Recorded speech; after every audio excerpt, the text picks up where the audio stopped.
안녕하세요. 박일영입니다. 먼저 부탁의 말씀. 유튜브와 영상을 많은 사람들에게 홍보에 전달하고 전도해 주십시오. 좋아요, 구독 부탁드리겠습니다. 성경 66권을 모두 영상으로 제작할 수 있도록 구독, 회원 가입 후에 자발적인 후원을 부탁드리도록 하겠습니다. 네, 오늘은 요게 이제 그 메인 주제인 신앙관에 대해서 살펴볼 건데요. 오늘 살펴드릴 거는 욥기에 어떤 신앙관이 나오는지 5가지 신앙관에 대해서 살펴드리겠습니다. 네, 먼저 욥과 내 친구는요. 욥기 2장 11절에 나오는데요. 그때 욥의 세 친구가 욥에게 닥친 이 모든 재앙을 듣고 각기 자기 고장으로부터 왔으니 테만인 엘리파스와 수아인 빌닷과 나아만인 소팔이니 그들이 서로 약속을 하고 욥과 함께 슬퍼하고 그를 위로하려 왔더라. 그들이 멀리서 눈을 들었으나 그를 알아보지 못하자 목소리를 높여 울더라. 또 그들은 각기 자기 겉옷을 찢고 하늘을 향해 자기들 머리 위에 티끌을 뿌리더라. 그리하여 그들이 그와 함께 7일 낮과 7일 밤을 땅바닥에 앉아 있었으나 그에게 한마디도 말하는 사람이 없었으니 이는 그들이 욥의 고통이 매우 심한 것을 봄이더라고 나옵니다. 이때 찾아온 어, 친구들이 여기에는 이제 테만인 엘리파스 그리고 수아인 빌닷 나아만인 소파린이 이렇게 돼 있는데 여기 한 명이 더 있죠. 나중에 제일 마지막에 강론을 펼치는 엘리후가 있습니다. 욥기의 저자인 엘리후가 나와 있어요. 이들이 함께 해서 합이 네 친구입니다. 세 친구 아니에요. 네 친구입니다. 자, 이들이 온 과정을 한번 살펴볼 거예요. 11절을 보면은 이들이 국경을 넘어서 왔어요. 욥을 찾아서. 그러니까 테만인 엘리파스라고 그랬고 수아인 빌닷이라고 그랬고요. 나아만인 소팔이라고 그랬으니까 이 그 테만 수아 그 나아맛 여기는 그 지명 이름이거든요. 그러니까 그 이 왕과 족장들의 그 공유하는 시대였기 때문에 이들이 한 나라를 뜻해요. 테만이라는 나라, 수아라는 나라, 나아맛이라는 나라를 뜻해요. 그래서 욥을 찾아올 때 이들은 국경을 넘어서 먼 길을 찾아왔다 이 뜻입니다. 12절 겉옷을 찢고 티끌을 뿌리고 함께 슬퍼했다라고 돼 있죠. 그러니까 이들이 와서 욥을 봤을 때 욥은 동방에서 가장 잘 나가던 왕이었거든요. 그런 왕들이 욥에게 와가지고 도움을 청했던 사람이에요. 욥이. 그 정도로 잘 나가고 유명하던 사람이 이렇게 모든 걸 잃고 나서 몸까지 그 온몸에 그 종기가 그 나가지고 벅벅 그 기와장으로 긁으면서 이렇게 앉아 있는 모습을 보니 얼마나 충격을 받았겠습니까? 그래서 그들이 이 시대에는 그리고 이스라엘 이쪽 그 문화가 그래요. 문화가 지금도 이스라엘에 가면은 이렇게 합니다. 어떻게 하냐면은 내가 잘 알고 있는 사람이나 친구나 이웃에게 무슨 큰일이 닥치면은 그거를 애도하는 뜻에서 자기들의 옷을 찢고 그 티끌 그러니까 흙 있죠 흙 땅에 흙을 갖다가 막 모아가지고 자기 머리에다 뿌려요. 이렇게 지금도 하고 있습니다. 그래서 이거는 뭐냐면은 문화예요 문화. 이들이 뭐 크게 뭐 거기에 뭐 마음이 뭐 움직여 가지고 막 어떻게 했다 이게 남들이 안 하는 행동을 막 겉옷을 찍으면서 이렇게 막 격하게 막 슬퍼했다 이렇게 해석하면 안 되고요. 이거는 하나의 문화입니다. 그쪽 지역의 문화예요. 그들에게는 어떤 슬픈 일이 있으면은 옷을 찢고요. 일단 겉옷을 찢고 그 다음에 흙과 티끌을 막 그 손에다 모아가지고 그걸 자기 머리에다 뿌려요. 그러면서 막 슬퍼하는 척을 해요. 그게 공감해 주는 거예요. 그게 하나의 문화입니다. 이들에게는. 13절 7일 낮과 밤을 함께 고통에 동참했어요. 이들이 7일 낮과 7일 밤을 땅바닥에 앉아 있었으나 그에게 한마디도 말도 못하고 그냥 바라만 보고 있는 거예요. 약간 뭐라고 하겠어요. 동방에서 제일 잘 나갔던 사람이 그렇게 부유하고 건강하고 그렇게 어? 모든 걸 갖추고 선하고 그렇게 그 남한테 그렇게 그 존경받던 사람이 어느 날 갑자기 모든 걸 잃고 자식과 부인마저 떠나고 종들이 남아있는데 종들이 주인을 갖다가 뒤에서 수군거리면서 시중 들기도 싫어하면서 저거 언제 죽나 이러고 수군거리고 있는 그 상황에 이들이 찾아온 거예요. 그러니 그 얼마나 충격을 받았겠어요. 아무 말도 못하고 7일 낮과 7일 밤을 고통에 동참을 했습니다. 이들의 강론을 보면은 이들이 막 그 욥을 가리키려 하잖아요. 그러니까 이들이 막 나쁜 사람처럼 이렇게 그 해석하기가 아주 쉽거든요. 근데 안 그래요. 이들이 와가지고 했던 일을 먼저 살펴야 돼요. 이들은 와서 버섯을 찍고 동참을 했어요. 욥의 고통에 동참을 해서 7일 낮과 밤 동안 땅바닥에 앉아가지고 함께 고통을 나눴어요. 이들이 사람이 나쁜 게 아닙니다. 이들이 가지고 있는 신앙관이 잘못된 거지 그 사람 자체가 나쁜 게 아니에요. 이거 구분하셔야 됩니다. 욥기를 해석하면 이 세 친구들을 보면은 막 그 사랑이 없이 막 사람을 혼내는 사람, 막 질책하는 사람, 막 이렇게만 해석을 하고 욥을 갖다가 주인공으로 해갖고 이들을 갖다 들러리로 해갖고 악역을 맡은 사람쯤으로 이렇게 해석들을 하는데 그렇게 해석하면 안 돼요. 여러분 중에 혹시 내 친구가 고통에 당해가지고 있는데 7일 낮과 7일 밤을 금식하면서 그 옆에 앉아가지고 한마디 말도 안 하고 위로할 수 있으세요? 그렇게 할 수 있는 사람 없어요. 거의 없습니다. 간혹 있겠죠. 근데 이들도 대단한 겁니다. 그러나 이들의 신앙관이 잘못된 거예요. 사람이 잘못된 게 아니고 이들의 신앙관이 잘못된 거예요. 이건 분리하셔야 돼요. 인격을 갖다가 말살시키면서 인격적으로 해석하면 안 됩니다. 욥의 친구들은 뭐냐? 착한 사람이었어요. 좋은 사람이었고. 근데 신앙관이 잘못됐던 겁니다. 이거 구분하셔야 돼요. 욥의 세 친구는요. 욥의 세 친구는 하나님께서 꾸지람을 들었고 잘못된 신앙관을 가지고 있었습니다. 욥의 세 친구는 하나님께 꾸지람을 들었고요. 잘못된 신앙관을 가지고 있었어요. 하여 나쁜 친구들로 매도당해야 되는가? 아닙니다. 욥의 세 친구들은 잘못된 신앙인으로 매도하는 설교와 학설과 주장들을 저는 인정할 수가 없어요. 오히려 욥의 세 친구들은요, 인간적인 생각과 사상으로 하나님의 말씀의 진리가 무엇인지 그 뜻을 공부하지 않은 현대 기독교 교인들과 똑같은 샤머니즘적이고 맹목적인 신앙인들이었기 때문입니다. 무슨 말이냐면요, 이들이 나쁜 사람이냐? 아니라는 거예요. 이들이 잘못된 건 뭐냐? 하나님에 대해서 공부를 안 했다는 잘못이 있어요. 그래서 하나님한테 혼이 난 거예요. 니들이 한 말이 경우에 없는 이치에 안 맞는 말을 하는 게 누구냐? 이러면서 혼을 냈잖아요. 이들이 인간성이 잘못됐다. 이렇게 혼낸 건 없어요. 그들이 주장한 말들 있죠. 그들이 주장한 반론을 펼친 그 신앙관에 대해서 하나님은 잘못됐다고 말씀하셨어요. 근데요, 잘 생각해 보자고요. 이 시대에는 성경 66권이 주어진 시대예요. 근데도 하나님이 누구세요? 하고 물어보면 한마디도 못하는 그러면서 교회 다닌다고 그러면서 그리스도인이라고 얘기를 해요. 자기는 구원받을 거래. 그러면서 하나님이 누구예요? 그러면 한마디도 설명도 못하면서 자기는 구원받을 거래. 그러니까 교회 나오래.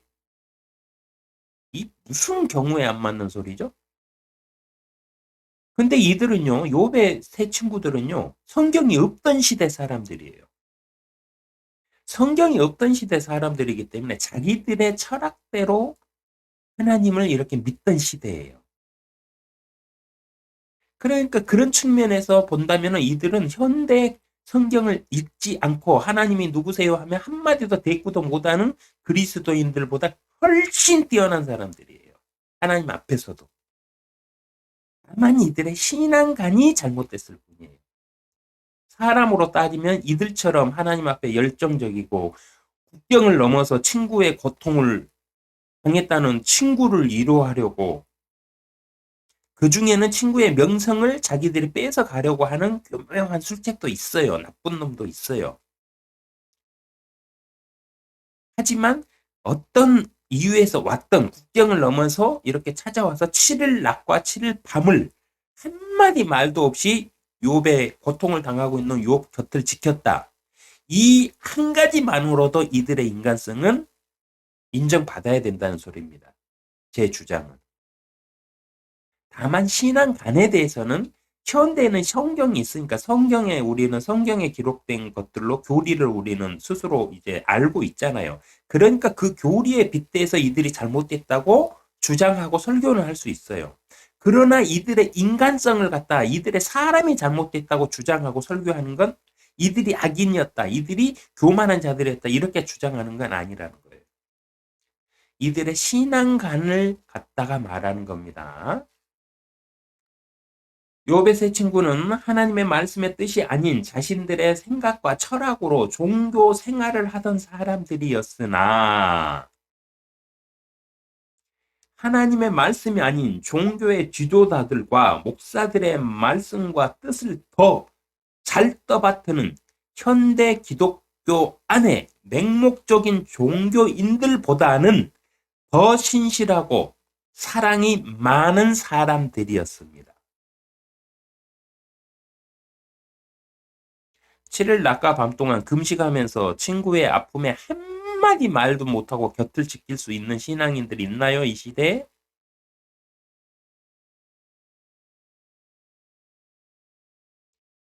국경을 넘어 찾아와서 아무 말 없이 친구의 고통에 동참하여 7일 낮과 밤을 함께 할 수 있는 사람이 세상에 몇이나 있을까요? 당신 주위에는 이런 사람이 한 사람이라도 있습니까? 제 주위에는 없습니다. 저보고 그렇게 할 수 있느냐? 못합니다. 하루 정도는 어떻게 해보겠죠. 근데 아무 말도 안 하고 7일 낮과 밤을 갖다 금식하면서 그 곁을 가만히 앉아가지고 그것도 땅바닥에 앉아가지고 엉덩이 아파 죽겠는데 앉아가지고 그러고 곁을 지킨다? 저는 못해요. 그걸 제가 한다 그러면 무슨 뭔가 이제 제 이치가 사람들한테 보여줘야 되거나 많은 사람들이 뭐 카메라 들고 와서 취재를 하거나 이런 경우라면 내가 가식적으로라도 어떻게든 버팅겨는 보겠죠. 근데 그런 조건도 아닌데 스스로를 이렇게 욥과 함께 하면서 이렇게 7일 낮과 밤을 이렇게 땅바닥에 앉아가지고 한마디 말도 없이 금식해가면서 곁을 지킨다? 저는 불가능하다고 봅니다. 여기에 대주제는요, 이분법적인 신앙관입니다. 이분법적인 신앙관. 욥과 세 친구들은 다 이 이분법적인 신앙관을 가지고 있었는데요. 이분법적인 신앙관이 뭐냐면 종교가 추구하는 절대선을 추구하는 신앙관이에요. 그리고 그 선이 아닌 것은 무조건 악이다 치부해버리는 게 이분법적인 거예요. 이런 거는 계속해서 살펴드립니다. 욥기 끝날 때까지.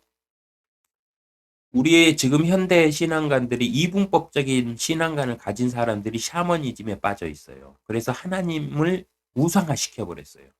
하나님은 절대 선 이러면서. 아니에요.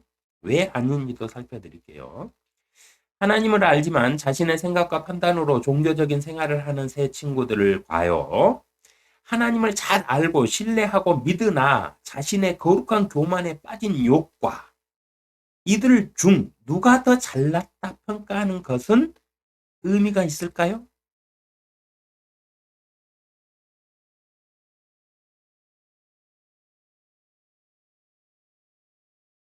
선과 악, 맞다, 틀렸다와 같은 이분법적인 사고와 설교는요, 종교가 통치하던 시대의 통치 수단으로 사용된 논리였습니다.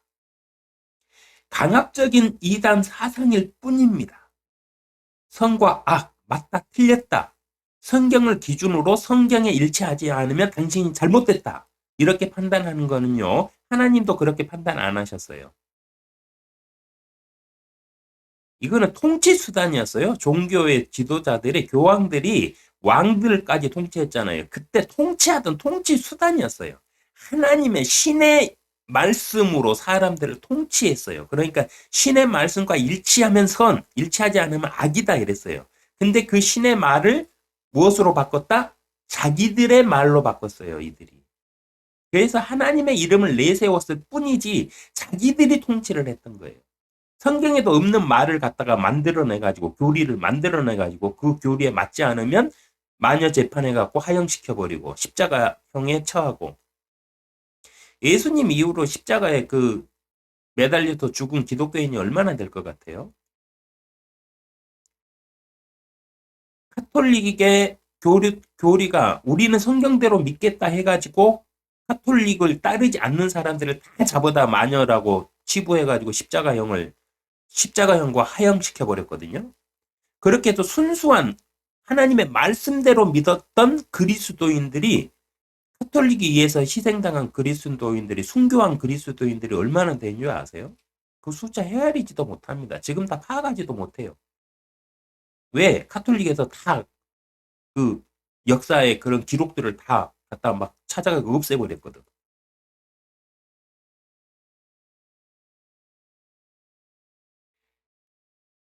이분법적인 선과 악을 논하는 사상은 이단 사상이에요. 이단 사상. 전혀 성경적이지 않습니다. 이분법적인 사고로 성경을 읽고 해석하게 되면은요, 인간의 자의적인 판단과 생각으로 성경의 뜻을 오역하게 됩니다. 이렇게 되는 이유가 있어요. 성경이 이분법적인 논리로 기록되지 않았기 때문이에요. 성경은요, 그냥 대충 읽어보면 선과 악을 말하는 것 같죠? 전혀 안 그래요. 그 내용을 자세히 분석해 보면은요, 이분법적이지가 않아요. 선 아니면 악이다? 이거 아니에요. 성경은 무엇을 선이라 하는가? 무엇을 악이라 하는가? 하나님께서 바라시는 것은 무엇인가? 하나님께서 하시고자 하시는 것은 무엇인가? 와 같이 하나님의 뜻을 생각하고 사고하도록 기록되었지, 무엇은 무엇이다와 같이 이분법적으로 결론을 내려갖고 기록한 구절은 단 한 구절도 없어요. 성경이 이분법적으로 기록되지 않았기 때문에 이분법적인 사고는 무엇이다? 이단 사상이라는 겁니다. 성경은 항상요, 할 것이다. 이렇게 하면 저렇게 될 것이다를 얘기를 해요. 이럴 것이다. 이럴 것이다를 얘기를 해요. 네가 이렇게 하면 이렇게 될 것이다. 네가 이렇게 했을 때 이렇게 할 것이다. 네가 돌이키지 않고 이렇게 했을 때는 이런 결과가 너에게 주어질 것이다. 항상 것이다를 얘기하지 이렇다를 얘기를 안 해요. 이건 악이다. 이건 선이다. 이것이 선이다. 이것이 악이다. 이렇게 말 안 해요. 성경은. 네가 악한 길에 있으나 돌이켜서 이렇게 하면 이렇게 될 것이다. 네가 선한 길에 있으나 네가 이 선한 길을 떠나갖고 이렇게 하면 너도 이렇게 될 것이다. 항상 미래지향적으로 말씀을 하시고 답을 안 내세요. 왜 그런 줄 아세요? 답은 백보자 심판석에서 내야 되기 때문에 그래요. 사람의 삶은 그 사람이 살도록 자유의지에 맡겨놨잖아요. 어떻게 살든지 하나님은 관여 안 해요. 관여를 안 하시는 분이 이것이 선이고 이것이 악이다 하면서 그 사람한테 강압한다? 말도 안 되죠. 그거는 종교 지도자들이 목사들이 설교하면서 교인들 겁박하는 거예요. 자기 말 들으라고. 그 외에 아무 기능도 없어요. 성경에는요, 언제나 할 것이다, 이렇게 하면 저렇게 될 것이다와 같이 결론이 정해지지 않았어요. 이유는요, 결론이 정해져 있다면 만약에 선과 악의 논리처럼 이것이 선이고 이것이 악이다 하고 딱 결론 지어버렸다면 어떻게 되느냐? 사람의 선택권은 사람의 선택권이 자유의지는 아무런 가치가 없게 되기 때문이에요. 제 길을 가던 사람도 회개해갖고 내가 이렇게 살면 안 되겠구나 해가지고 회개하고 돌이킬 수 있잖아요. 성경의 모든 말씀 이해는 항상 사람의 자유의지가 있습니다. 이게 첫 번째 법이거든요. 하나님도 자기 말씀으로 사람한테 이 자유의지를 눌러가면서 강압하지 않으시거든요. 이분법적 사고는 이러면 이렇다예요. 이렇게 될 것이다가 아니라 이러면 이렇다예요. 그러니까 결론이에요, 결론. 이분법적 사고는 선 아니면 악이다예요. 근데 성경은 안 그러거든요. 선한 자도 악하게 될 수 있다. 악한 자도 선하게 될 수 있다예요. 그러니까 이 차이가 비슷한 말 같지만 어마어마하게 틀린 겁니다. 항상 사탄은 교묘하게 하나님의 말씀을 비슷하게 꾸며요. 다른 교리로. 이브를 유혹할 때 어떻게 했어요? 죽을 거라는 건 알고 있었어요. 근데 반드시 죽지는 아니하리라 그랬어요. 하나님은 반드시 죽을 것이라고 그랬는데 사탄은 반드시 죽지는 않을 걸 이러면서 유혹을 했어요. 비슷하게 꾸며요. 비슷하게 교묘하게 비틀어요. 성경 말씀을. 이게 이단입니다. 이분법적인 사고는 이러면 이렇다. 선 아니면 악이다예요. 근데 성경에는 이렇게 되면 이렇게 할 것이다. 이렇게 하면 이렇게 될 것이다예요. 이분법적인 사고는 이러면 이렇다고 결론이 정해져 있는 논리이므로 전혀 성경적이지 않습니다. 어떤 목사가 이분법적 설교를 하는 사람이라면 그 목사는 하나님의 이름으로 목사인 자신의 권위를 내세워 성도들을 통치하려고 하는 통치형 정치 목사일 뿐입니다.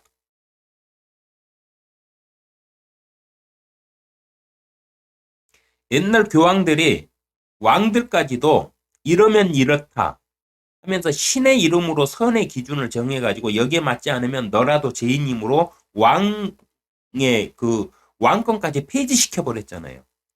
이렇게 통치하면서 만들어낸 게 뭐냐? 이분법적인 사고예요. 선 아니면 악이다. 이러면 이렇게 된다.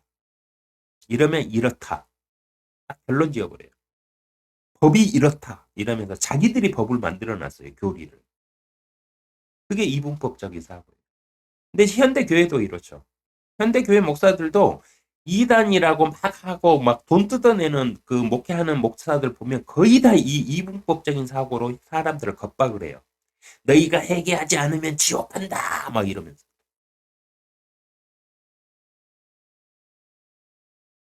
회개하지 않아도 지옥 안 가요. 착각들 하지 마세요.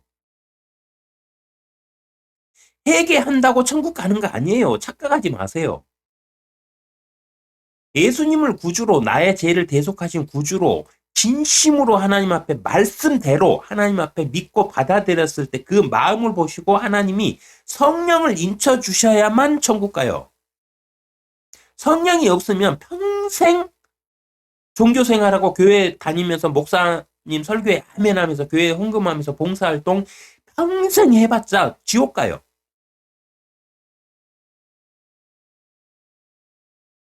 근데 성령을 받았는데 나도 모르게 막 그 죄를 지었어.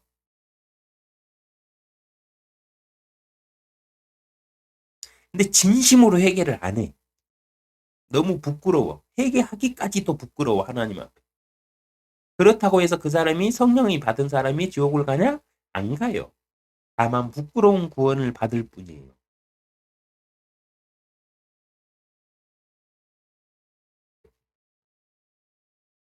창세기 2장 17절 선과 악의 지식의 나무에서 나는 것은 먹지 말라. 내가 거기서 나는 것을 먹는 날에는 반드시 죽으리라 하시니라.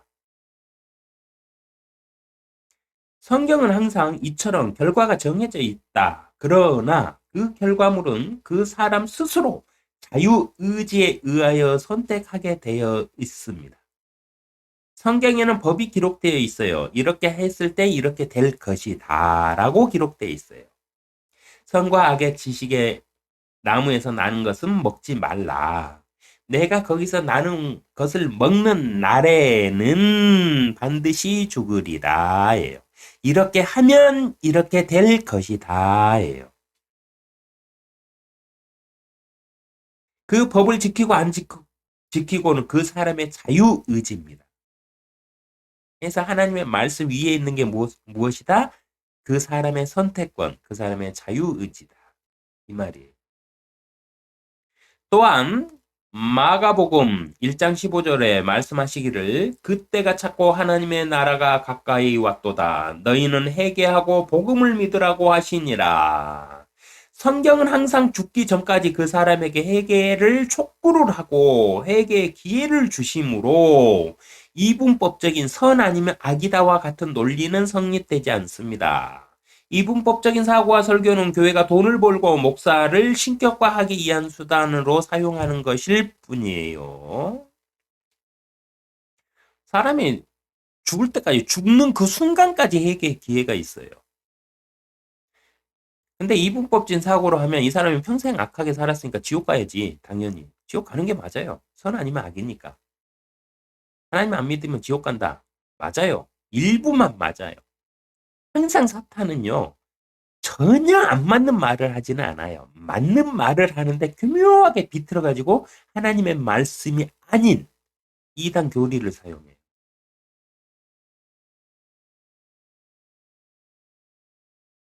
근데 선한 사람이 천국 가나요? 아니요. 성령을 받은 사람이 천국을 가요.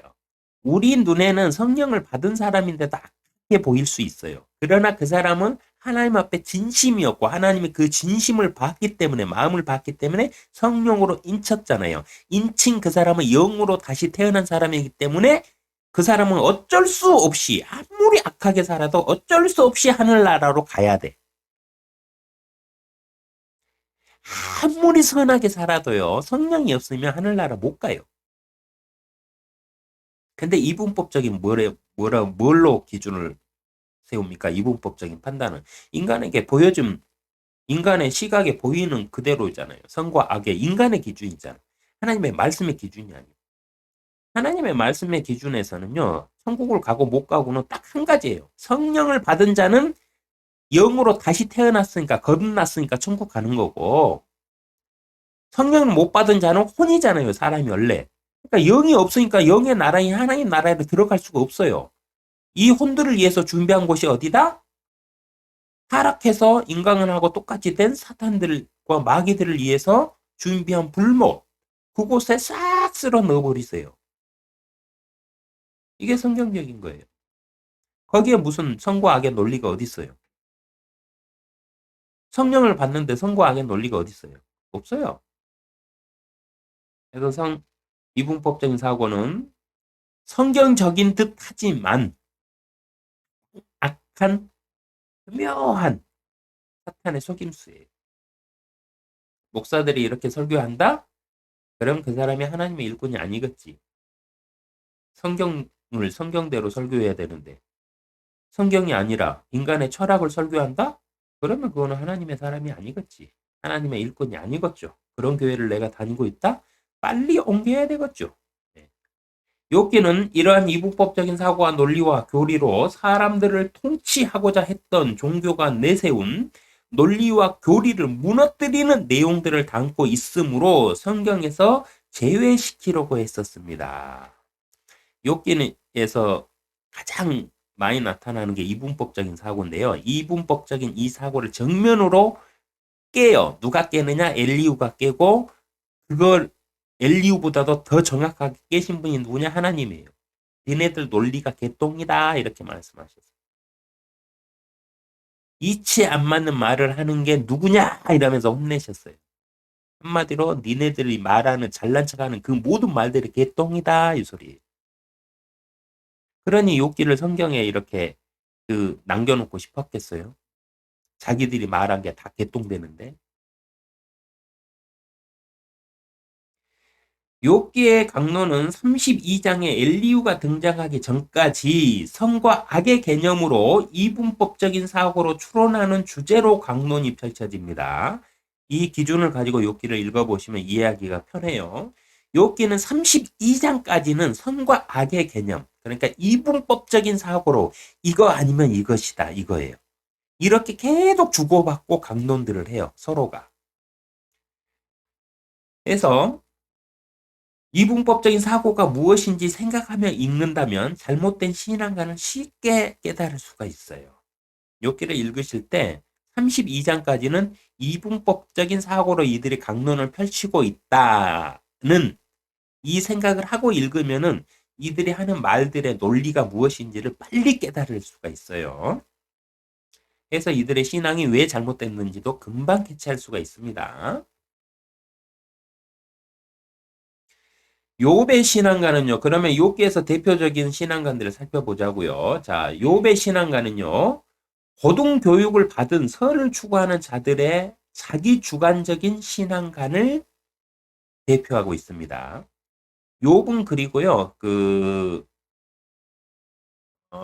이 부자들의 사고, 그러니까 권력자들의 사고를 대표하고 있다고 보셔도 돼요. 네, 그 말을 이렇게 따져보면은, 근데 그거는 심리적인 것이니까 거기까지는 제가 그 주장을 하진 않는데, 욥의 신앙가는 고등교육을 받은, 그러니까 학식이 아주 풍부한 사람들이에요. 고등교육을 받고 선을 추구하면서 사는 사람들이 자기 주관적으로 이렇게 선은 이런 것이다. 막 이러면서 자기는 좀 그 일반 악인들하고 구분된 선한 쪽의 사람이잖아요. 그래서 자기를 좀 거룩하게 막 생각하면서 사는 사람들의 신앙관을 대표적으로 나타냅니다. 한 번도 본 적 없는 하나님을 믿어요, 욥은. 욥은 한 번도 본 적이 없는 하나님을 믿었습니다. 아브라함을 통해 구세주 신앙이 전파된 초창기 신앙인으로 지옥에 대한 두려움을 크게 가지고 믿고 있었어요, 욥은. 아브라함에게 내시의 언약을 주시면서 천국과 지옥이 개념이 생겨나기 시작했거든요. 성경적으로 추론해 보면. 그리고 그 욥은 아브라함이 그 약속을 받은 100년 후쯤의 사람이기 때문에 그 주위에는 이런 그 하나님에 대한 하나님께서 이렇게 아브라함에게 이렇게 말을 했다. 이게 아브라함을 통해서 많이 퍼졌을 거라고요. 왜냐하면 이 시대에는 신을 계속 정형화가 된 종교들도 이미 있었어요. 있었는데 지금처럼 많지 않은 시대였기 때문에 신에 대한 이야기가 막 이렇게 막 요즘에 뉴스처럼 이렇게 흘러다니는 시대거든요. 그랬을 때 아브라함이 자신에게 나타나신 하나님께서 이런 말씀을 하셨다고 그 종들하고 가족들한테 가리키는 사람이었잖아요. 그러면 이들이 또 다른 사람한테 이렇게 얘기했고 우리 주인이 이렇게 얘기하더라. 막 얘기하면서 쭉 퍼졌을 거라는 거죠. 쭉 퍼졌을 거고 아브라함의 종들 중에서는 학자들도 있었고요. 우리는 뭐 종이라고 그러면 노예들만 생각하는데 농사짓는 노예들, 일꾼들만 생각하는데 안 그래요. 이 시대의 종들은요 학자들도 있었고 장관들도 있었고 이 시대의 이 시대는 족장의 시대잖아요. 족장이 지금으로 하면은 대통령이고 그 밑에 종들이 다 막 장관이고 뭐 이런 사람들이에요. 그 정도 수준이 높은 거예요, 원래. 이거 생각하지 못하고 막 책찍 맞으면서 일하는 종들만 상상하면은 성경 못 읽습니다. 여기서 종이라 하면은요, 거기에 막 대통령 다음 사람들, 왕 다음 사람들이에요. 물론 가서 농사 일하는 사람들도 있고 양치는 목동들도 있고 많아요 종에 일하는 게. 근데 그 중에는 학식이 아주 뛰어난 종들도 있어요. 이거 생각하고 읽으셔야 돼요. 이때 이들을 통해 가지고 계속 이렇게 구세주의 신앙관이 퍼져가면서 이때 그러면 그 구주가 있다고 하면은 그러면 우리를 구원해야 된다는 말인데 그러면 구원받지 못한 자들은 어떻게 될까? 여기에 대한 논리들이 자동으로 생겨나겠죠. 그래서 지옥이라는 말이 욥기에는 나오는데요. 음부라는 말도 나와요.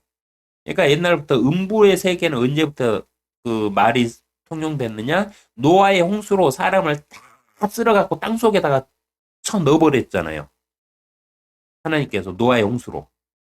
그래서 음부, 그러니까 지하의 세계라는 뜻이에요. 거기에 가두셨다. 그래서 거기에 지옥이 있다. 이걸 믿고 있었거든요, 이들은.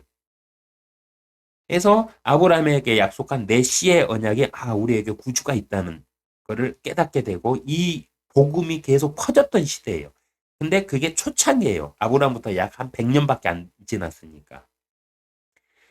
그랬을 때 욥은 구주의 신앙은 몰랐어요. 욥이 알고 있던 신앙은 창조주 하나님이었거든요. 그래서 이 측면에서 보시면은 욥이 왜 이런 말들을 하는지를 또 쉽게 깨달을 수가 있어요. 욥은 구주의 신앙, 구세주의 신앙이 아니라 창조주 하나님에 대한 신앙만 가지고 있었다. 이거를 알고 욥의 강론들을 이렇게 분석해 보면은 쉽게 또 알 수 있습니다. 선과 악 중에 욥은 확고하게 선을 선택하여 선을 붙잡고 믿었어요. 율법이 주어지기 전 욥의 시대에 선과 악의 기준은요, 법이 없었으니까 자신의 양심에 따른 것이었습니다. 선과 악의 기준이 뭐냐? 이 시대는 하나님의 법이 없었잖아요. 그들만의 법은 있었겠죠. 그들만의 나라의 족장들만의 법은 있었겠지만은 하나님의 법은 이들이 몰랐어요. 왜? 성경이 주어지지 않았으니까. 율법이 없었으니까. 그래서 이때 기준은 뭐다? 그 사람의 양심에 따른 것입니다. 양심. 욥은 자신의 선한 양심을 확고히 지키며 살아왔고 그 결과 자신의 양심에 아무런 거리낌이 없었기 때문에 거룩한 교만에 빠지게 됐어요. 그리스도인의 신앙가는 말씀에 근거한 말씀을 실천하는 삶을 추구하는 신앙가이어야 되고요. 자신이 생각하는 선을 추구하는 것은 욥과 같은 거룩한 교만에 빠지기 쉬운 신앙가이에요. 그리스도인은요, 무엇을 생각하고 무엇을 판단을 하든지 말씀에 근거를 해야 돼요. 그렇지 않고 내가 교회 다니는 사람이고 나는 구원받은 사람이다는 자기만의 착각 속에서 무엇인가를 사고하고 판단을 해버린다? 그러면 욥과 같이 똑같이 교만해져요.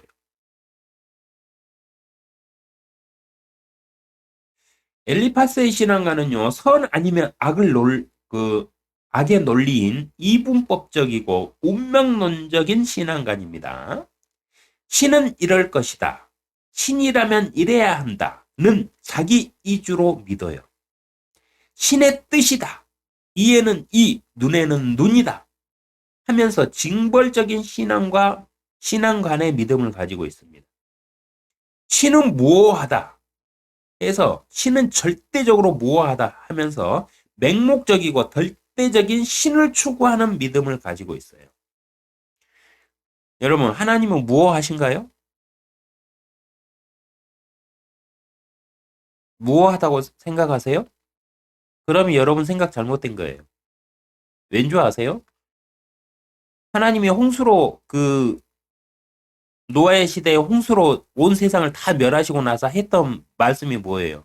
무지개를 주시면서 말씀이 뭐예요? 자기 스스로를 반성하셨잖아요. 내가 다시는 이렇게 세상을 심판하지 않겠다. 후회하신 거예요, 하나님이. 하나님도 후회하세요. 하나님은 가장 인격적이신 분이라니까요. 근데 그분은 무오하다? 우상 숭배하고 있잖아요, 사람들이. 하나님은 무오하시다 이러면. 아니요? 하나님도 감정이 있으세요. 감정대로 화를 내가지고 땅 갈라가지고 막 사람 그냥 지옥에다 처박아 버려요. 성질나면은 시내상에 기웃거리고 올라오면은 불 내려가지고 그 사람 그냥 산채로 살라버려요. 열받으면 하지 말라는 짓 한다고. 그러신 분이 무어하다? 뭔 교리예요? 아니요. 하나님이 자신 스스로가 자신 무어하다고 말한 적 없어요. 전능하다고 했을 뿐이에요. 창조주니까 전능하신 분이 맞아요. 근데 흠이 없게 아무리 흠결도 없이 무어하다? 이건 사람의 논리예요. 하나님은 자신이 한 일을 후회한다고 그 말씀을 하셨는데 무슨 무어해요? 무어하지 않습니다, 여러분. 이거는 제 말이 아니고요. 하나님이 성경에서 그렇게 말씀으로 기록해 주셨어요. 내가 내 일을 후회한다. 신은 내가 이런 일을 안 할게. 그러니까 너네는 무지개를 보면서 내가 후회했음을 너네는 인식하고 내가 살아있음을 너네는 생각해라 이러면서 무지개를 주셨잖아요.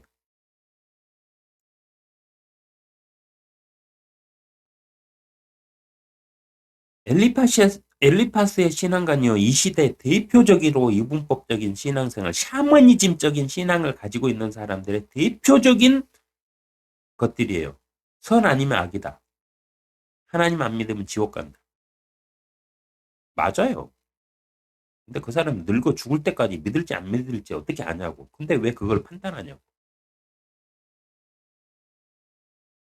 운명론적이다. 모든 건 하나님의 뜻이다. 천만에요. 모든 건 당신의 뜻이에요. 하나님은 이렇게 해라 이렇게 펼쳐놨을 뿐이에요. 그렇게 하고 안 하고는 누가 한다? 내가 하는 거예요. 내가.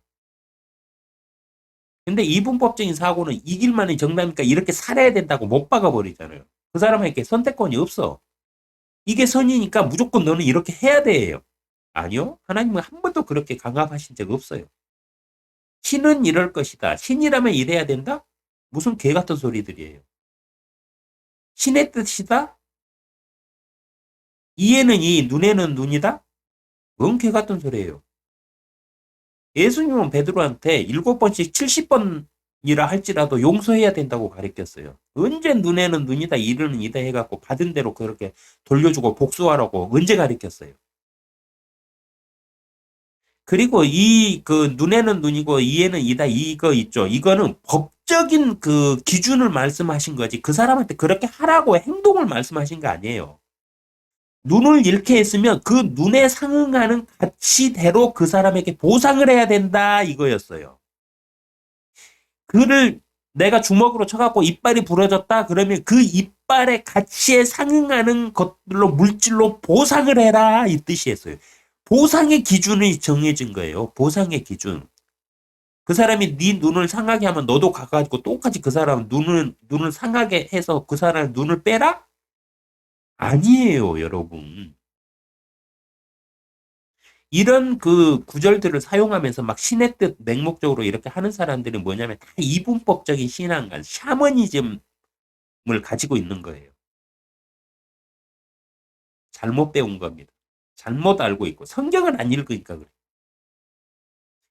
이분법적 선과 악의 논리의 신앙가는요, 자신의 믿는 선을 절대도 가치로 착각하기 때문에 매우 위험한 신앙관입니다. 그래서 지금도 중동 지역에서는 신의 이름으로 막 전쟁들을 하고 있죠. 자기들의 교리가 절대 선이거든. 그리고 그 선에 자기들의 교리를 안 따르는 것은 절대 악이거든. 그러니까 악은 처단해야 되는 거야, 이 사람들. 그래갖고 지금도 전쟁하고 있잖아요. 엄청나게 이거 위험한 신앙관입니다. 또한 이분법적인 신앙관이 아주 강한 사람들은요, 자신의 생각을 세상에 강요를 해요. 자신만 그렇게 믿고 살면 되잖아. 근데 안 그래요. 세상에 강요를 해. 자신들이 마치 재판관이라도 된 것처럼 사람들에게 선을 강제함으로 인민재판을 행해요. 공산주의 인민재판이 이것 때문에 생긴 거예요.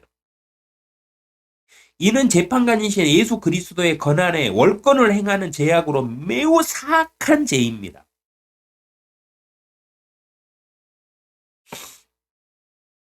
누가 어떻게 살든 그 사람한테 선이든 악이든 강요할 수 없어요. 왜냐? 그걸 하실 수 있는 분이 누구다? 예수 그리스도이기 때문이에요. 예수님이 재판관이세요. 하나님도 이 재판에 강요하지 않아요. 하나님도 예수 그리스도의 이름으로만 이 재판을 행하시고 그 이후에는 없어요, 재판이. 하나님까지도 예수 그리스도의 권한에 침해를 안 하세요. 근데 사람이 신의 이름으로 누군가를 단죄하고 심판한다? 이 무슨 개 같은 짓이에요. 아주 사악한 짓입니다. 사탄의 도구가 돼가지고 하나님의 사람들을 쳐 죽이기 위해서 하는 논리예요, 이게. 종교 안에요. 사탄의 그 주 목적은 세상 사람들이 아니에요. 세상 사람들은 다 자기 식구잖아요. 어차피 하나님 안 믿는 사람들은 다 자기 편이거든. 그러니까 사탄이 싸울 대상은 유일하게 딱 하나예요. 하나님 믿는 사람들이에요. 그러니까 그들하고 싸우려고 어떻게 해요? 종교를 갖다가 막 만들어내가지고 이것이 진리다 하면서 이불을 유혹해서 반드시 죽지는 않을 걸 이런 것처럼 이게 하나님의 말씀일 걸 이러면서 곁길로 해서 사람들을 구원받지 못하는 길로 인도하고 있어요. 지금도. 이 시대에 근데 성경 안 읽는 사람들은 그게 진리인 줄 알고 그 길을 또 따라가면서 살아. 성경을 안 읽으면 모르거든. 무엇이 진리인지를.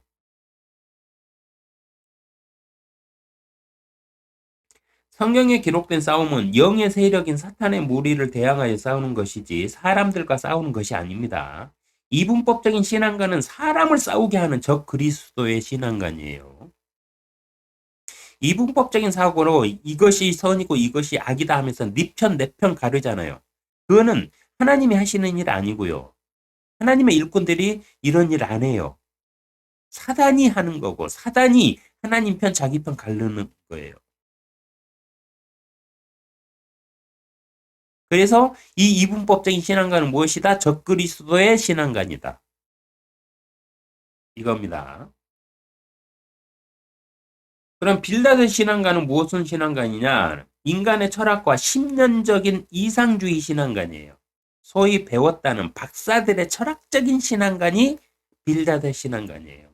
소위 배웠다, 논리 좀 펼 수 있다 하는 철학자들의 신념, 인간이 추구하는 유토피아 이런 거 있죠. 이런 걸 꿈꾸는 자들의 이상 그 신앙관을 그 대표하는 게 빌닷의 신앙관이에요. 그래서 이들은 신학적 교리를 믿어요. 성경 말씀이 아니라 신학적 교리를 믿어요.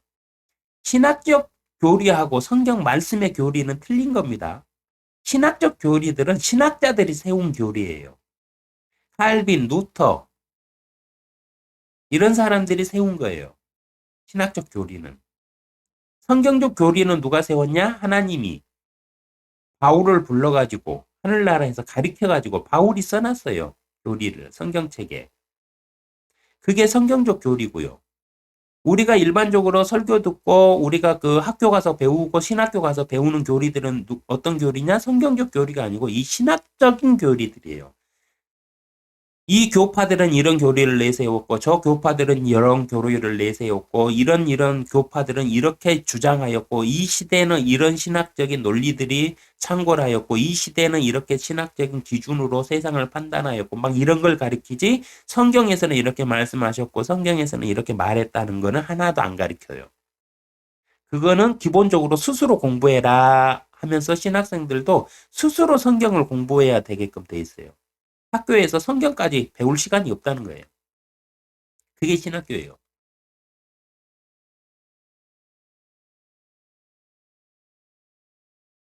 빌닷의 시대에는 성경이 없었으므로 성인들의 가르침과 교리를 믿었어요. 이들은 신년적인 이상주의를 인간이 꿈꾸는 유토피아를 꿈꾸는 자들이기 때문에 그래요. 그래서 성인들의 가르침을 교리로 믿어요. 종교가 승인하고 성인들이 인정한 종교의 주술적인 행위들을 믿어요. 종교에서 예를 들면 이런 거죠. 그 카톨릭에서 미사를 하면서 하는 행위들이 있죠, 막. 그리고 뭐 그 성인들과 통공한다고 그래갖고 기도문 막 암송하고 하는 거 있죠. 이런 것들이 다 주술이거든요. 근데 종교의 성인들이 얘기하면은 맹목적으로 따라가는 신앙관이기 때문에 이들은 이거를 숭배를 해요, 또. 그러니까 이렇게 숭배자들이 있으니까 그들이 그렇게 처먹고 사는 거예요. 하나님 이름 팔아서. 종교가 승인하고 성인들이 인정한 종교의 주술적인 행위들까지도 다 믿어요. 받아들여요, 이 사람. 이 신앙을 누가 대표한다? 빌닷이 대표한다. 왜 이단 교회에 서울대 출신, 연세대 출신, 응? 그 고대 출신들이 많은 줄 아세요? 신년적 이상주의를 꿈꾸기 때문에 그래요. 성경 말씀이 아니라. 이 신앙가는 이성이 아닌 감정적인 사람들이 빠지기 쉬운 신앙가이에요. 많이 배웠는데 감정적인 사람들 있죠. 이 사람들이 빠지기 아주 쉬운 신앙가이에요. 종교는 이런 사람들의 감정을 교묘하게 이용하여 자신들의 권위를 유지를 합니다. 자신의 감정 기복이 심하면 심할수록 자신의 생각을 믿지 못하므로 타인 중에 성인이나 성공한 사람, 단체나 조직과 같은 곳에 즉 교리를 자신의 삶의 기준으로 삼기 때문에 생기는 현상입니다. 글을 모르던 시대의 사람들과 이 시대에도 성경을 읽지 않는 사람들에게 종교는 아직도 감정팔이를 하면서 사람들을 이용해 자신들의 배를 채우고 있습니다. 사람의 신학적 교리가 아니라 성경적 교리의 신앙관을 가져야 합니다.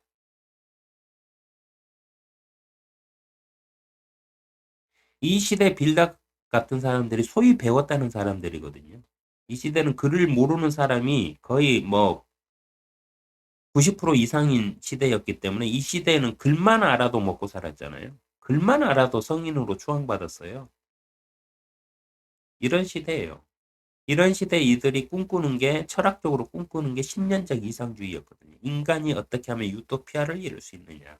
이 시대에도 똑같아요. 말들은 과학으로 뭐 AI로 뭘로 해가지고 인간이 곧 유토피아를 이루어낼 것 같죠. 네, 한번 열심히 해보세요. 소파의 신앙가는 그럼 무슨 신앙가이냐? 모태 신앙인들을 대표하는 가장 흔한 종교적인 신앙가입니다. 소파는 말을 할 때요, 주워 듣는 거를 말을 하고 욥이 뭐라고 반격하면 깨갱하고 아무 소리도 못해요. 이 시대 모태 신앙인들하고 아주 많이 닮아 있어요. 그리고 말하는 게 뭐냐면 모태 신앙인들이 주로 사용하는 그 어체와 말들을 해요. 소팔이. 한번 잘 읽어보세요. 모태 신앙이신 분들은 나도 그런가 하고. 네, 이 욥기는요 5가지 신앙관이 나오는데 내가 어느 기준의 신앙을 가지고 있는지를 스스로 깨달으라고 하나님께서 써주신 거니까 욥기는 읽으면서 내가 신앙의 곁길로 가지 않는지 자꾸 생각하셔야 돼요. 소팔의 신앙가는요 교회 말을 맹목적으로 믿어요. 교회 말을 믿는다는 네, 교회 말을 맹목적으로 믿어요. 우리 목사님뿐만 아니라 교회가 말하는 말들 있잖아요. 기독교에서 말하는 기독교의 문화와 기독교의 세계관 이걸 믿는 거예요. 우리 교회 목사님 말뿐이 아니라 이 자체를 믿는 거예요. 이 종교의 세계를 믿어버려요, 이 사람. 성경 말씀이 아니라. 왜 이렇게 되느냐? 어려서부터 태어나면서부터 교회를 다녔거든. 그러니까 이게 당연한 거야, 이 사람한테는. 당연한 세상이거든. 내가 사는 세상은 종교 안의 세상이야. 그러니까 교회의 말을 맹목적으로 믿을 수밖에 없는 거죠. 내가 어려서부터 깨닫고 배운 세상이니까. 그래서 이들이 어떻게 되느냐 나중에는 다 아는 것처럼 착각을 하고 믿어요. 어려서부터 계속 교육받고 살았잖아. 그러니까 자기는 다 안다고 생각을 해. 근데 그게 주입식 교육이잖아요. 성인이 되었으면은 내 스스로가 이제 판단을 할 때가 되었으면 내 스스로가 나는 어떻지 하면서 성경을 읽으면서 성경 말씀에 통해서 내가 어떤 사람이고 내가 어떻게 살고 있는지를 돌아보고 아 나는 이렇게 살면 안 되는데 이렇게 살고 있네 하면서 그거를 회개하고 돌이켜서 나만의 길을 찾아가야 되잖아요. 근데 이 사람들은 그런 노력을 안 해. 왜냐? 알거든. 어려서부터 막 주입식으로 교육을 받았거든. 그러니까 내 머릿속에 하나님의 말씀이 다 들어와 있어. 그러니까 다 안다고 착각하는 거예요. 실질적으로는 모르는 거예요. 왜 모르느냐? 성경 말씀은 내가 읽고 내가 하나님과 토의를 하면서 하나님 앞에서 내가 어떤 결정을 해야 되거든. 글을 안다고 하는 게 아니에요. 그 뜻에 맞게끔 내가 선택을 하라고 했거든. 하나님이. 성경 말씀을 우리한테 주신 이유가 이럴 때 이렇게 될 것이다. 이렇게 하면 이렇게 될 것이다. 이런 길에서 너는 어떤 거를 선택할 것이냐예요. 근데 선택을 안 해. 근데 무엇을 선택하라고 한지는 내가 알고 있어. 그러면 그게 내 것 맞아요? 그건 지식일 뿐이지. 그러니까 자기는 안다고 착각하고 있는데 하나님 앞에서 전혀 아는 게 아무것도 없는 거예요, 이 사람은. 자기 자신마저도 속여요. 왜? 나는 어려서부터 모태신앙으로 교회 안에서 한 번도 주의를 어기지 않고 나쁜 짓 하지 않고 살고 있으니까 말씀대로 잘 살고 있다고 착각을 하는 거예요. 그렇게 믿고 살아요, 이 사람들. 왜? 성경을 스스로 읽고 그 내용이 무엇인지 내가 지금 이 말씀에 나는 어떤 상태인지를 파악을 해가지고 내가 하나님과 자꾸 대화를 하면서 내가 하나님의 길에서 예수님을 따라가야 되거든, 순종하면서. 근데 이거를 안 해. 왜? 나는 다 알고 있으니까.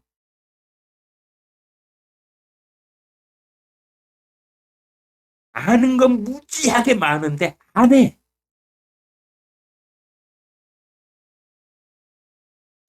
그러니까 누가 뭐라고 그러면 양심에 찔려가지고 누구한테 대놓고 뭐 자기의 입장도 주장도 잘 못해. 너는 그렇게 잘 알면서 왜 하지 않냐? 왜 행동하지 않느냐? 이 소리 들을까봐. 그러면 할 말이 없거든, 이 사람들은. 이 신앙가는 가장 비성경적인 착각 속의 신앙관입니다. 가장 위험한 신앙관이에요. 왜 위험하느냐? 마태복음에 나와 있는 예수님이 심판하셔가지고 평생 예수님에게 주여 주여 부르던 자들에게 너희는 나이가 목마랐을 때 물도 안 줬고 내가 갇혔을 때 찾아와 보지도 않았다 이러면서 너희는 너희의 아비에게 준비된 불못에 들어가라 하면서 그냥 지옥으로 던져버리시거든요. 이들이 종교인이에요, 종교인들. 그래서 위험한 거예요. 나는 다 알아. 근데 안 해. 믿으면 구원받는다 하니까 내가 믿으니까 구원받는다고 다들 착각하고 살죠. 근데 그 믿음이 하나님이 인정한 믿음이어야 돼요. 내 스스로 착각한 믿음이면 안 돼. 너는 어려서부터 영아 세례부터 받고 뭐 성인 돼서도 세례 받고 막 이렇게 했으니까 너는 구원받는다? 목사가 아무리 보증해줘도 그 필요 없어요. 하나님이 너는 구원받으리라 고 성령을 인쳐준 사람 외에는 구원 못 받아. 근데 성령이 있는 사람은요, 행동을 하게 돼 있어요. 왜? 성령이 자꾸 그 길로 나를 인도하시거든. 근데 내가 아는 건 많은데 순종하지 않고 행동하는 삶을 안 산다? 그럼 그 사람 성령 없어요. 100% 없다고 봐야 돼. 그는 그냥 종교인이에요. 그리스도인이 아니고. 누누이 얘기하지만 종교인은 구원 못 받아요.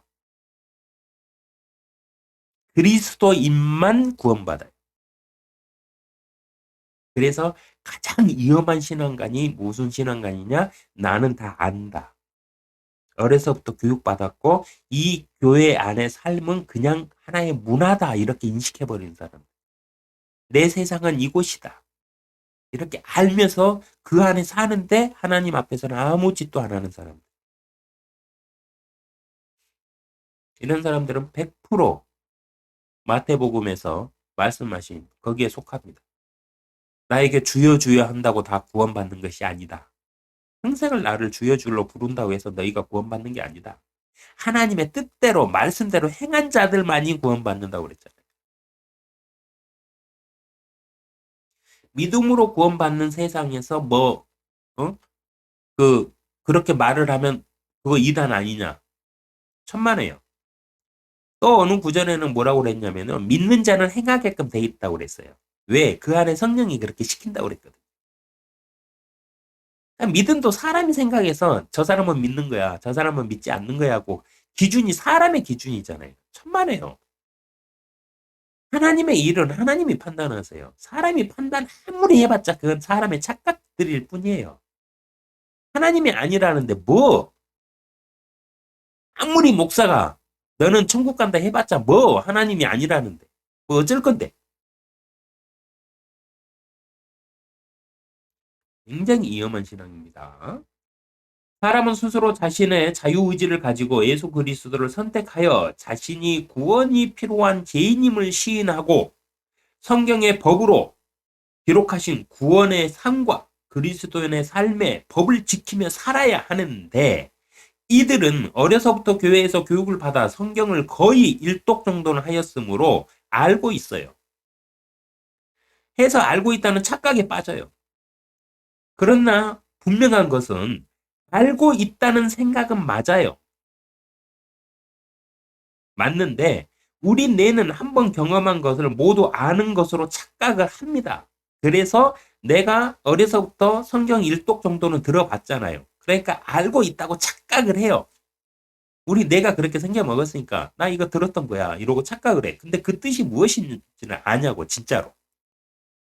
내가 이성적으로 판단할 수 있는 나이가 돼서 하나님 앞에서 판단해 봤냐고. 안 해봤다는 거죠. 하여 반드시 알고 있는 것인지 자신이 받아들여 인정한 것인지 착각하고 있는 것인지를 구분해내야 돼요. 못된 신앙인들은요, 이거 반드시 구분하셔야 돼요. 내가 들어서 알고 있다고 착각하고 있는 것인지, 내가 스스로 하나님 앞에 기도해갖고 이거를 내가 선택해서 내가 받아들인 것인지, 이거를 구분하셔야 돼요. 이거 구분 못하는 신앙인들 많아요. 그냥 착각하고 있어요. 나는 어려서부터 교회 다녔고, 어려서부터 세례도 다 받았고, 봉사활동도 열심히 했고, 교사도 했었고, 성가대도 했었고, 뭐 성경 말씀도 목사님 말씀 거의 다 그 주일마다 빠지지 않았고 다 들었기 때문에 나는 알고 있어. 아니요. 내가 성경을 읽으면서 성경은 하나님과 동격이라고 그랬잖아요. 성경을 읽으면서 하나님하고 대화하면서 하나님 앞에 인정받았냐고요. 내 착각이 아니라 하나님이 인정해 주시던가요? 당신의 신앙에 대해서? 내 안에 성령님이 너는 옳은 길로 가고 있다. 계속해서 이 길을 지키면서 가야 된다고 말씀해 주시던가요? 당신의 삶이 잘 가고 있다고? 그 음성을 듣지 못하였다면 당신의 믿음은 착각일 수 있다는 겁니다. 엘리후의 신앙가는요, 그리스도인들을 대표하는 성경적인 신앙가입니다. 엘리후는 하나님의 말씀에 근거하여 믿었어요. 그래서 엘리후는 창조주와 구세주의 신앙을 확실하게 알고 믿었어요. 창조주가 무엇인지, 구세주가 무엇인지를 확실하게 알고 믿는 신앙가이었어요. 하나님의 영을 알고 있었어요. 엘리후는 유일하게 하나님의 영에 대해서도 알고 있었어요. 그리고 천국과 지옥을 명확하게 구분하여 알고 있었어요. 어떤 자들이 천국에 있고 어떤 자들이 지옥에 있어야 되는지까지도 명확하게 구분하여서 알고 있었어요. 그러니까 성경이 없던 시대에 그럼 엘리후는 어떻게 이렇게 거의 말씀의 교리에 그 근거한 믿음을 가지고 있었을까요? 이 시대에는 하나님께서 그 세상에 직접 오셔가지고 그 자신의 사람들하고 대화하시면서 이런 걸 좋아하셨잖아요. 직접 나타나셨을 때니까. 그럼 하나님과 대화했던 사람들 중에 누군가에게 교육받지 않았을까요? 아니면 엘리후가 하나님을 직접 만나가지고 하나님한테 하나님 이런 거는 뭐예요? 이런 거 뭐예요? 하고 자꾸 물어보면서 배웠을까요? 거기에 대해서는 모르겠습니다. 성경에 기록이 없으니까. 하여튼간 엘리후가 이런 신앙을 가지고 있었다는 것. 지금 성경이 없던 시대인데 성경이 있는 지금 성경대로 이렇게 그 엘리후가 했던 강론을 이렇게 분석해 봐도 거의 일치해요. 어떻게 이런 신앙을 가지고 있었을까? 뭐 의문점이에요. 뭐 하나님이 가르치셨던가? 하나님이 엘리후는 영까지 알고 있었으니까 하나님이 그 하나님의 영으로 이렇게 뭐 이렇게 그 가르치셨던가 뭐 하셨겠죠. 네. 저는 나중에 하나님한테 가가지고 물어보려고요. 하나님 엘리후는 어떻게 성경 말씀에 근거한 신앙을 가질 수 있었습니까? 어떻게 하신 거예요? 이렇게 물어보면 알려주시겠죠? 네. 성경이 쓰여지기 이전인 이 시대에 엘리후는 하나님의 말씀의 뜻을 정확히 알고 있었어요. 하나님께서 아무런 평가도 하지 않는 엘리후를 나 또한 평가할 수는 없습니다. 하나님의 엘리후를 평가를 안 했거든요. 그러니까 엘리후가 어떻다? 이거는 저는 평가를 못해요. 저도 하나님이 안 하셨으니까. 다만 아무런 책망이 없었다는 것은요. 엘리후가 하나님의 뜻에 맞는 신앙관을 가지고 있었다는 것이므로, 그러니까 아무런 그 꾸지람이 없었잖아요. 것이므로 모든 사람들이 엘리후와 같이 말씀에 근거한 성경적 신앙관을 가지시기를 기도합니다. 대신에 엘리후는 하나님한테 혼나지 않았어요. 근데 그거는 뭐냐면 엘리후가 했던 모든 강론들이 하나님이 봤을 때 이놈 내 뜻대로 잘 말하였다 이거잖아요. 그러니까 우리가 닮아야 될 신앙은 욥기에 나오는 5가지 신앙관 중에 어떤 신앙을 우리는 배워야 된다? 엘리후의 신앙을 배워야 된다. 이겁니다. 욥기는 5가지 유형의 신앙관을 기록해 주신 신앙관에 대한 지침서입니다. 욥기는 하나님의 생각과 사람의 생각의 차이를 가장 적나라하게 깨달을 수 있는 말씀이에요. 욥기의 신앙관과 계시록 7교회의 신앙관은 짝을 이루고 있습니다. 그거는 다음에 또 살펴드릴게요. 나의 신앙관은 어떤 유형의 신앙관인지 정리해 보시는 한 주 되시길 바라면서 하나님의 화평이 함께 하시기를 기도합니다.